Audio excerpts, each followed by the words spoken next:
राधे राधे, जय श्री राम। मैं अपने YouTube चैनल पे आप सभी प्यारे साथियों का तहे दिल से स्वागत करती हूँ और ईश्वर से प्रार्थना करती हूँ आप लोग स्वस्थ रहें, मस्त रहें और अपने जीवन में खूब तरक्की करें। मैं आज आप लोगों के लिए बहुत सुंदर माता का गीत लेके आई हूँ। आप लोग सुनिए, पसंद आए तो वीडियो को लाइक करिएगा। आप मेरे चैनल पर नए हैं तो मेरे चैनल को सब्सक्राइब करिए और मेरे वीडियो को शेयर करिएगा।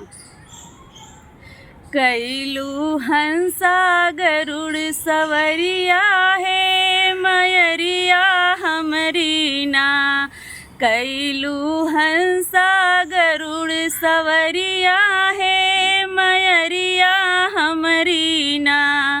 मैया दुआरे एक अंधा पुकारे है मयरिया हमरी ना।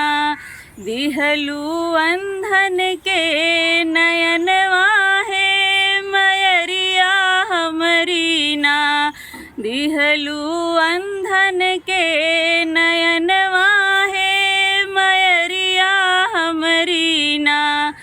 कैलू हंसा गरुड़ सवरिया है मयरिया हमरी ना। कैलू हंसा गरुड़ सवरिया है मयरिया हमरी ना। मैया दुआरे एक लंगड़ा पुकारे है मयरिया हमरी ना। दिहलू अंधन के पयरवा है मयरिया हमरी ना। दिहलू लंगड़न के पयरवा है मयरिया हमरी ना। कैलू हंसा गरुड़ सवरिया है मयरिया हमरी ना। कैलू हंसा गरुड़ सवरिया है मयरिया हमरी ना।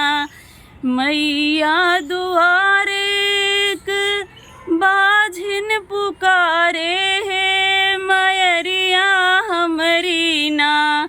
दिहलू बाझिन के बलकवा है मयरिया हमरी ना।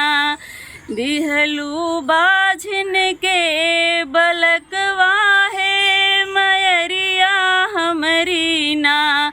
कैलू हंसा गरुड़ सवरिया है मयरिया हमरी ना। कैलू हंसा गरुड़ सवरिया है मयरिया हमरी ना। मैया दुआरे एक बालक पुकारे है मयरिया हमरी ना। दिहलू बालक के ज्ञानवा है मयरिया हमरी ना। दिहलू बालक के विद्या है मयरिया हमरी ना। कैलू हंसा गरुड़ सवरिया है मयरिया हमरी ना। कैलू हंसा गरुड़ सवरिया